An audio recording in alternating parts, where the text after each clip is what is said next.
से अभिक्रिया का वेग स्थिरांक के बारे में ध्यान दीजिएगा। वेग स्थिरांक, वेलोसिटी कांस्टेंट।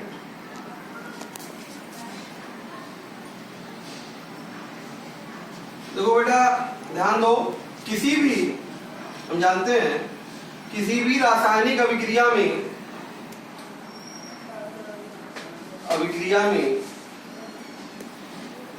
अभिक्रिया की जो दर होती है, अभिक्रिया की दर अभिकारी पदार्थ की सांद्रता के समानुपाती होता है। समानुपाती होता है अर्थात बेटा अगर मान लीजिए माना कोई अभिक्रिया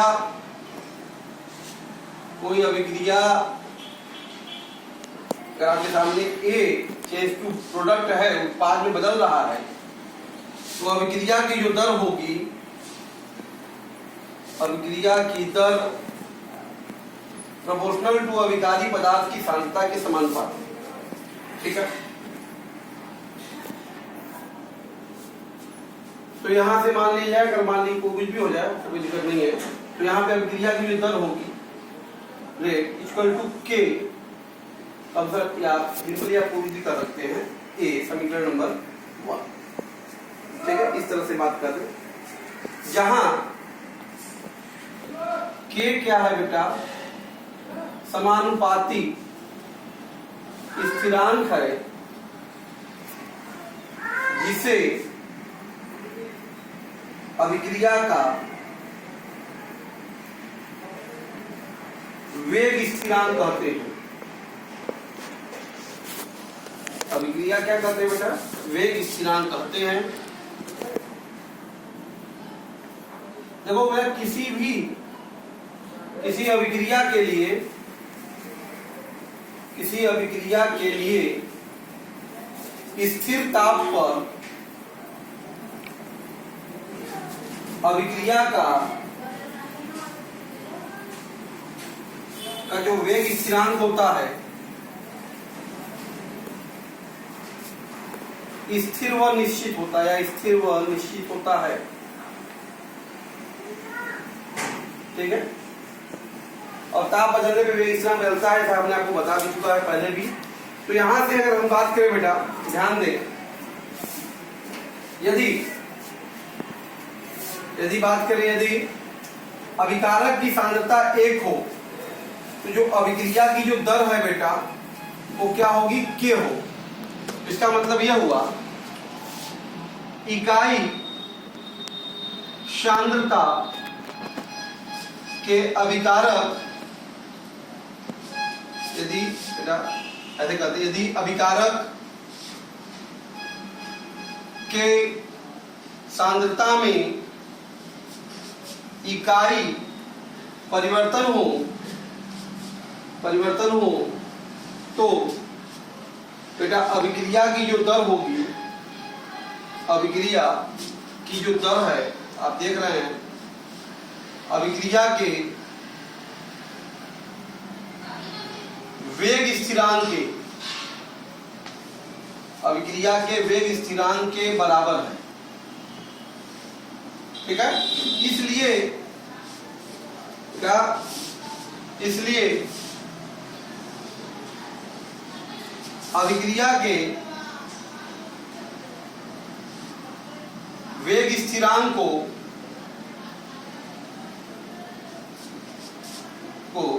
विशिष्ट अभिक्रिया दर भी कहते हैं।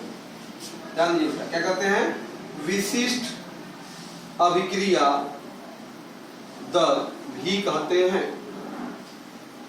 क्लियर है बेटा, तो ये था वेग स्थिरांक। ओके, आगे अब हम बात करते हैं अब आपसे, ये अभिक्रिया का वेग स्थिरांक हो गया।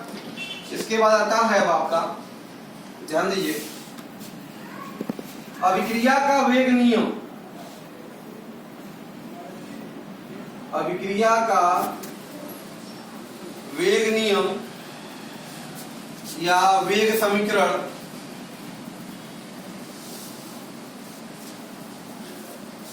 रेट लॉ ऑफ रिएक्शन,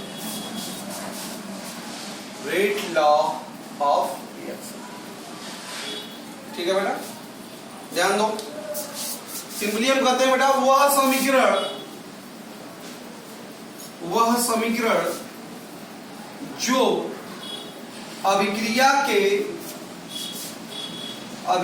के वेग तथा अभिकारी पदार्थों की सांद्रताओं में संबंध व्यक्त करता है, उसे अभिक्रिया का वेग समीकरण या वेग नियम कहते हैं बेटा,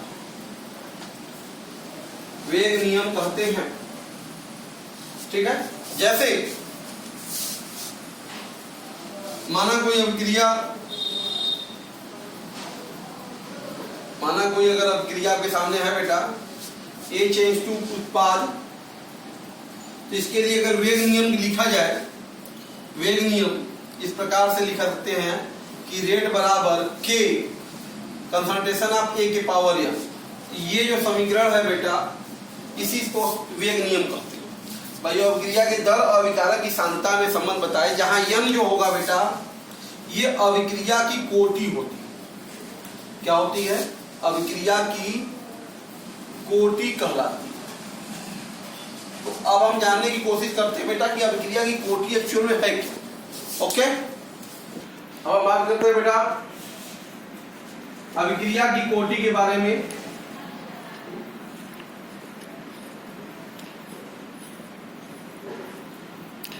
ऑर्डर ऑफ रिएक्शन,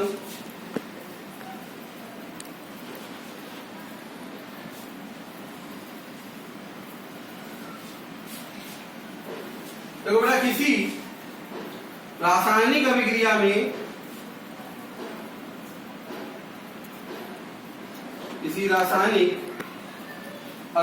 में,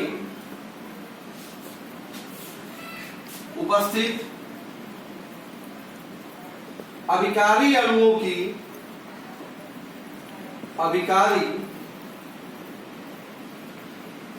की वह संख्या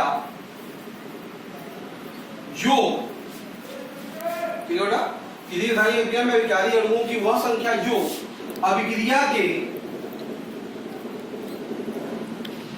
वेग को प्रभावित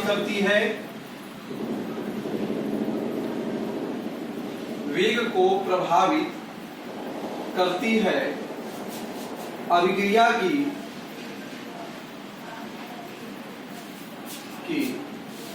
कोटि कहलाती है। क्लियर है? क्या कहलाती है बेटा? अभिक्रिया की कोटि कहलाती है। अथवा हम ऐसे भी कह सकते हैं, अथवा किसी रासायनिक अभिक्रिया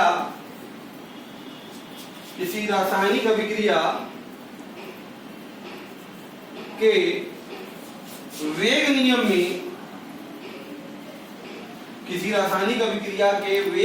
में, अभिकारी पदार्थों की सांद्रताओं के घातांकों का जो योग होता है बेटा, घातांकों का योग अभिक्रिया की कोटि कहलाती है। ठीक है, किसी भी रासायनिक अभिक्रिया में जो वेग नियम लिखेंगे तो उसमें अभिकारी पदार्थ का सांद्रता का जो घात है, कुल घात कितना है, वो अभिक्रिया क्या कहलाएगा? कोटि कहलाएगा। जैसे अगर मान लीजिए बेटा कोई अभिक्रिया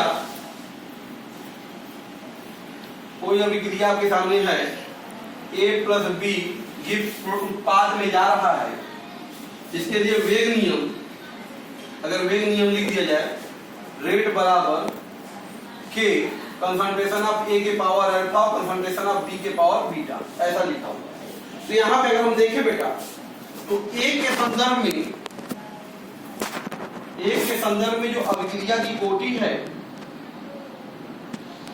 की कोटि बेटा ए की घात कितनी है अल्फा, ए के संदर्भ में अभिक्रिया कोटि अल्फा कहलाएगी, और बी की घात बीटा है तो बी के संदर्भ में अभिक्रिया की कोटि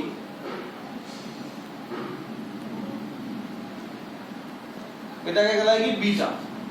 तो इसलिए अभिक्रिया की कोटि क्या होगी,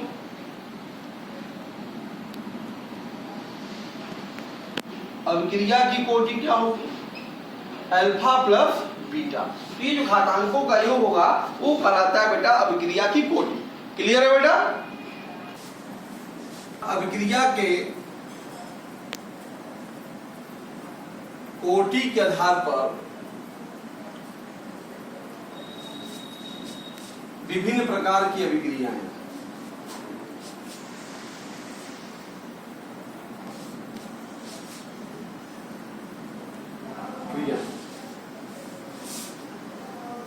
देखो बेटा अभिक्रिया की कोटि के आधार पर विभिन्न प्रकार की अभिक्रियाओं की हम बात करेंगे। सबसे पहले हम बात करेंगे जो हमारे पास है वो शून्य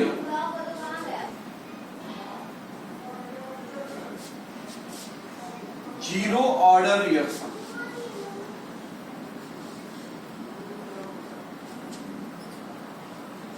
ओके,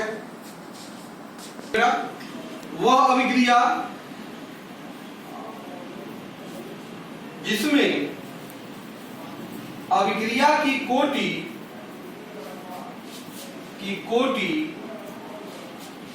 अभिकारक की सांद्रता के शून्य घात के समानुपाती होता है।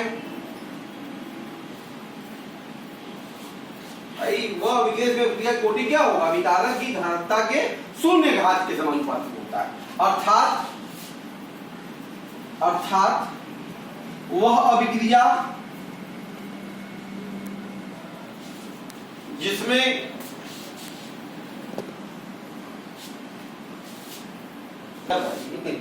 अभिक्रिया की अभिकारक की सांद्रता के शून्य घात के समानुपाती होता है। अर्थात वह अभिक्रिया जिसमें अभिक्रिया की दर अभिकारक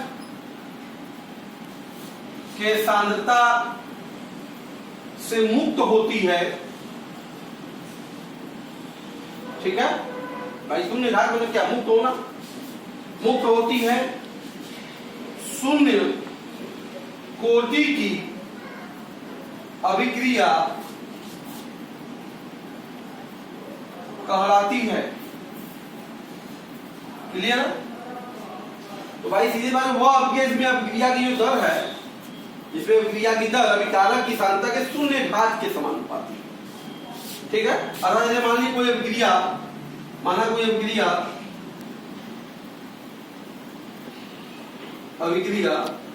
है एक इस प्रोडक्ट, तो यहाँ पे जो रेट होगा वो प्रोपोर्शनल होगा कंसंट्रेशन ऑफ ए के पावर 0। ये शून्य कोटि की अभिक्रिया कही जाती है। क्लियर? देखिए इसके उदाहरण की बात करें एग्जाम्पलों में, हम देखते हैं उत्प्रेरक के सतह पर होने वाली विषमांगी अभिक्रियाएं शून्य कोटि की अभिक्रिया है बेटा। जैसे अमोनिया का, जैसे देखो ये अमोनिया का जब वियोजन कराते हैं बेटा टेम्परेचर पर और प्लेटिनम उत्प्रेरक की उपस्थिति में, ये सॉलिड है, विषमांगी हो गया, तो बेटा ये N2 और 3H2, यहाँ पे ये शून्य कोटि की अभिक्रिया, क्योंकि ऐसी अभिक्रिया ये रेट होगा बेटा वो निश्चित तौर पर K अमोनिया की सांद्रता के खाते 0 तो कोई डिपेंड नहीं करता हो, ये शून्य कोटि की अभिक्रिया है। इसके अलावा बेटा यदि हमारे पास प्रकाश रासायनिक अभिक्रियाएं हैं, दूसरा प्रकाश रासायनिक अभिक्रियाएं,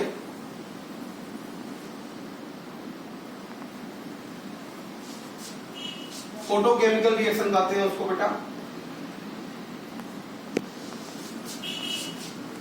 ये सब हमारी क्या है, शून्य कोटि की अभिक्रियाएं हैं। अभिक्रियाएं हैं जैसे बेटा H2 प्लस Cl2, ये प्रकाश की उपस्थिति में बेटा 2HCl, ये शून्य कोटि की अभिक्रिया, क्योंकि यहाँ पे अगर रेट हम देखें तो बेटा ये कंसंट्रेशन ऑफ H2 के पावर 0 होगा और Cl2 के पावर भी क्या होगा, 0 होगा। तो ये सब अभिक्रियाएं हमारी होती है बेटा वो शून्य कोटि की होती है। तो शून्य कोटि का अभिक्रिया का अभिप्राय जैसा है, इसमें अभिक्रिया की दर जो होगी वो अभिकारक की संख्या पर निर्भर नहीं कर रही है। अच्छा, अब हम बात करते हैं बेटा आपसे शून्य कोटि की अभिक्रिया के लिए समाकलित समीकरण।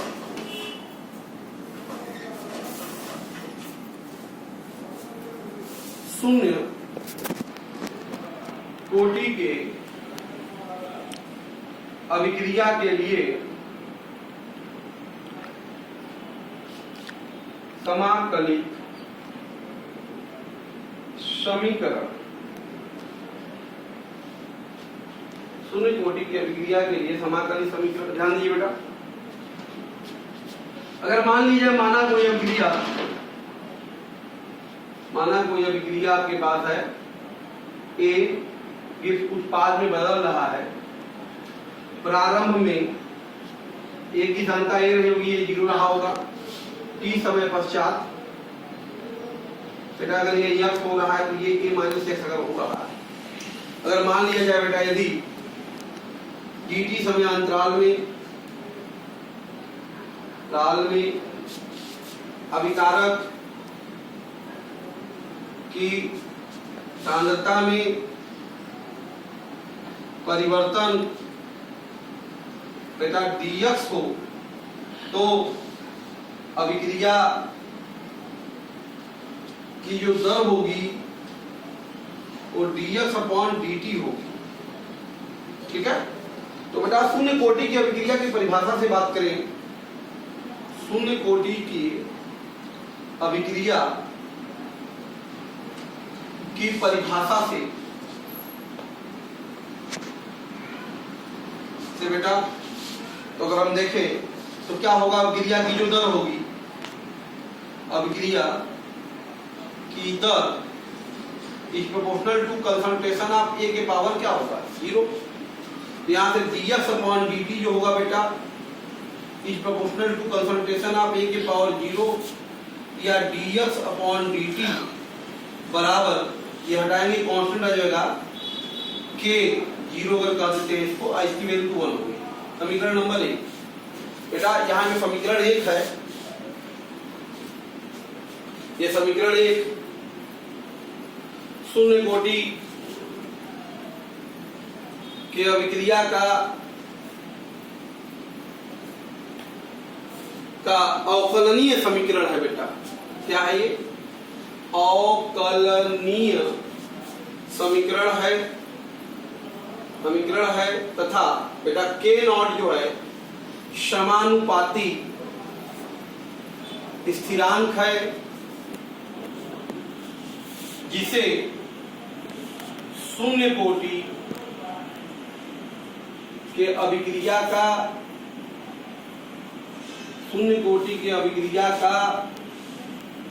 बेटा वेग स्थिरांक कहते हैं। क्या कहते हैं, वेग स्थिरांक कहते हैं। के नॉट हमारा हो गया 0 ऑर्डर रिएक्शन के लिए वेग स्थिरांक।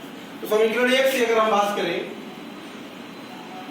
समीकरण 1 से बेटा तो देखो dx बराबर क्या हो जाएगा, k नॉट इंटू dt। अब इसको हल करना है, दोनों पक्षों का समाकलन करके, दोनों पक्षों का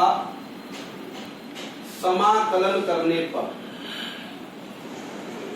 ठीक है, ये हो जाएगा बेटा dx बराबर के नॉट इंटू डी टी और प्लस ये हो जाएगा सी, प्लस हो जाएगा ये सी, जहां सी बेटा समाकलन स्थिरांक है। क्या है? समाकलन स्थिरांक। तो यहां से अगर हम बात करें बेटा तो dx बराबर हो जाएगा, dx समाकलन dx का समाकलन x होता है, तो k नॉट और dt का समाकलन मेरा हो जाएगा d और प्लस c, समीकरण नंबर 2। ठीक है, समीकरण नंबर ये बेटा हो गया 2 आपका। देखिए बेटा, तो ये यदि बात करें t बराबर अगर 0 है तो x बराबर देखो बेटा क्या है, t बराबर 0 पर x बराबर 0, तो ऐसी स्थिति में बेटा c का मान क्या आएगा? 0 आ जाएगा। c का मान अगर 0 आ जाएगा, उठा के अगर हम रख दें तो x बराबर क्या हो जाएगा? k not into T, x बराबर k नॉट इंटू टी, या बेटा सिंपली हम कह सकते हैं k नॉट बराबर x अपॉन टी।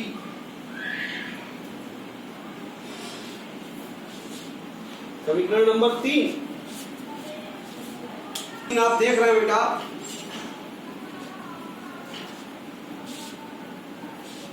समीकरण 3 को ही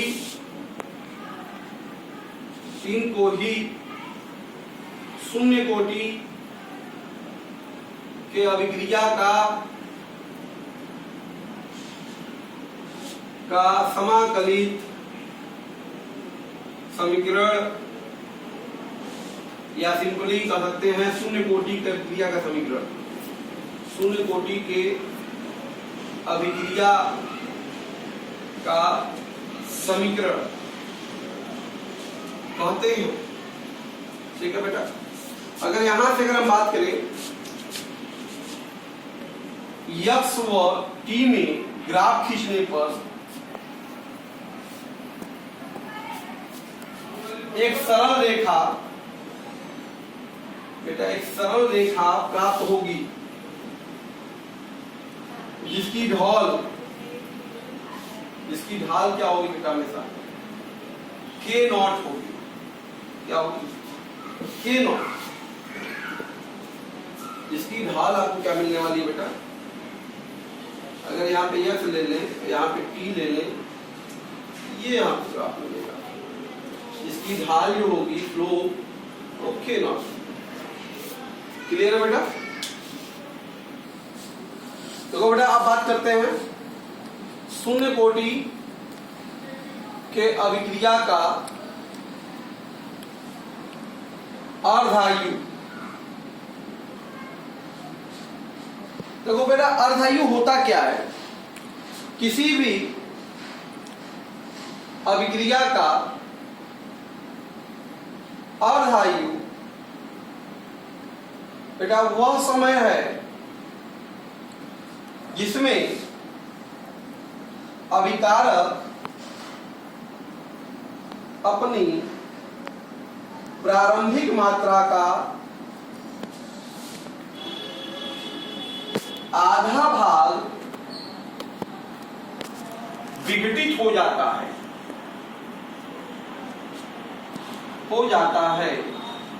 अर्धायु कहलाता है। क्या कहलाता है बेटा? अर्धायु कहलाता है। ठीक है, अर्धायु को हमेशा टी हाफ से प्रदर्शित करते हैं। किससे प्रदर्शित करते हैं बेटा? टी हाफ से। ध्यान दीजिए, देखो बेटा, अगर हम बात करें शून्य कोटि के समीकरण से, शून्य कोटि की अभिक्रिया के समीकरण से बेटा, तो अगर देखें तो हमें क्या मिलने वाला है? यहाँ पे x बराबर बेटा क्या है?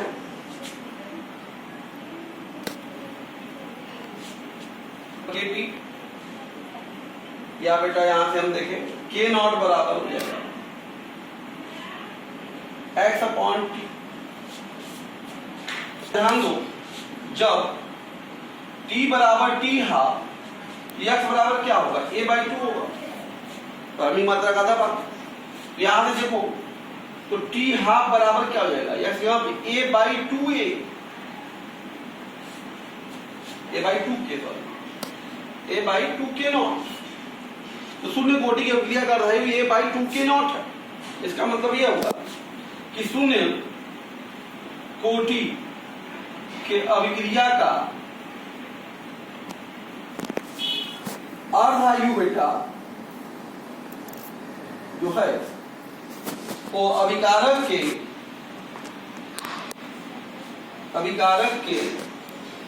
प्रारंभिक सांद्रता के समानुपाती होता है।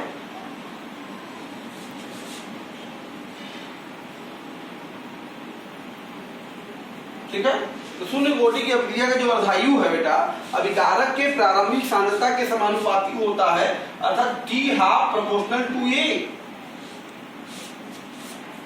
टी हाफ प्रोपोर्शनल टू बेटा क्या हो गया, ए हो गया।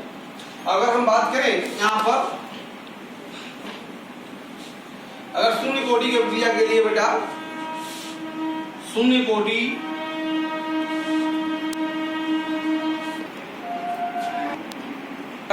की अभिक्रिया के लिए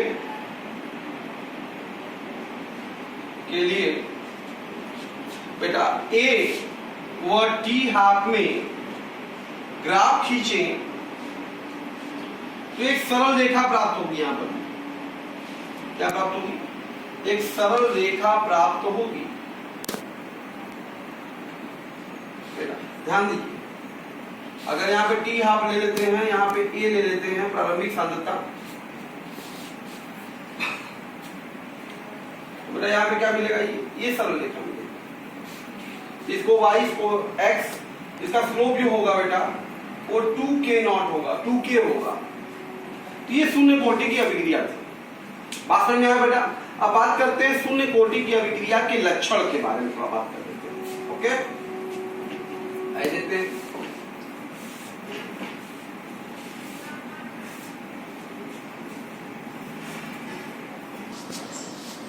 ठीक है बेटा, बात करते हैं शून्य कोटि के अभिक्रिया के लक्षण। शून्य कोटि की अभिक्रिया के लक्षण जान लेना। सबसे पहली बात आप जानते ही हैं, आई वह अभिक्रिया जिसमें अभिक्रिया की जो दर होती है, अभिकारक के सांद्रता पर निर्भर नहीं करती है, शून्य कोटि की अभिक्रिया कराती है। कि अभिक्रिया कहलाती है। ठीक है बेटा, इसके लिए जो जब नियम होगा जनरली रेट बराबर वो क्या होगा, के और कंसंट्रेशन ऑफ ए के पावर 0। ठीक है, दूसरी खास बात अगर देखा जाए बेटा, शून्य कोटि के अभिक्रिया का जो समीकरण है, का समीकरण बेटा t बराबर x बाई के है। ये होता है, अथवा इसी को बेटा हम इस प्रकार से मेजर करते हैं कि कंसंट्रेशन ऑफ ए बराबर माइनस के टी प्लस ए नॉट। ये भी जो है शून्य कोटि की अभिक्रिया का समीकरण। इसको इस तरह से रिप्रेजेंट करें जाए, इस तरह से, ये भी शून्य कोटि की अभिक्रिया। यहां से अगर हम बात करें बेटा कि ए कंसंट्रेशन ऑफ ए व टी के मध्य ग्राफ खींचने पर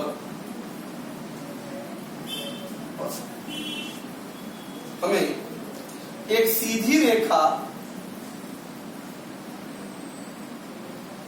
रेखा प्राप्त होती है जो जिसकी ढाल बेटा माइनस की तथा अंतःखंड जो होता है वह ए नॉट होता है। ठीक है, ये देखिए ये भी जीरो ऑर्डर रिएक्शन के लिए ही बात है। यहाँ टाइम और कंसंट्रेशन ऑफ ए ये शांतन ग्राफ खींचेंगे, इस तरह का रेखा हमको मिलेगा बेटा। इसका ये स्लोप जो होगा वो माइनस के होगा और ये अंतःखंड जो है वो ए नॉट होगा। क्लियर है बेटा, ये लक्षण हो गया। अगला पॉइंट ध्यान दें शून्य कोटि की अभिक्रिया के लिए। देखो बेटा तीसरा, देखो सबसे बड़ी बात है शून्य कोटि के अभिक्रिया, शून्य कोटि की अभिक्रिया के वेग स्थिरांक का मात्रक वही होता है जो अभिक्रिया के वेग का होता है, वेग का होता है। तो जो अभिक्रिया का वेग है, क्योंकि वेग बराबर ही क्या है के, इसलिए सिंपली हम कह सकते हैं बेटा जो होता है, इसलिए हम कह सकते हैं कि अभिक्रिया का, इसलिए के नॉट का मात्रक जो हो जाएगा बेटा वो मोल प्रति लीटर प्रति टाइम होता है, जो भी समय हो मिनट सेकेंड। ये शून्य कोटि की अभिक्रिया के वेग स्थिरांक का मात्रक। क्लियर है बेटा। अगला पॉइंट अगर बात करें, देखो बेटा शून्य कोटि की जो अभिक्रिया होती है, अभिक्रिया पूर्ण होती है, मतलब अभिक्रिया पूर्ण हो जाती है समय के साथ। मतलब समय के साथ जो है, समय के साथ अभिक्रिया जो है, अभिक्रिया समाप्त हो जाती है, समाप्त हो जाती है। शून्य कोटि की अभिक्रिया सबसे खास बात। अगला पॉइंट अगर देखिए बात करें कि शून्य कोटि के अभिक्रिया का बेटा जो अर्धायु होता है, अर्धायु अभिकारक के प्रारंभिक सांद्रता के समानुपाती होता है।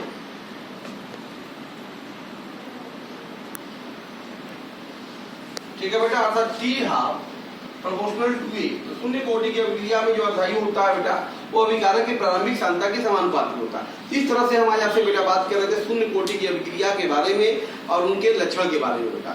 इसके आगे हमारा प्रथम कोटि की अभिक्रिया है जिसको हम नेक्स्ट वीडियो में अपलोड करेंगे, इसको रिवाइज कीजिए। Okay, thank you.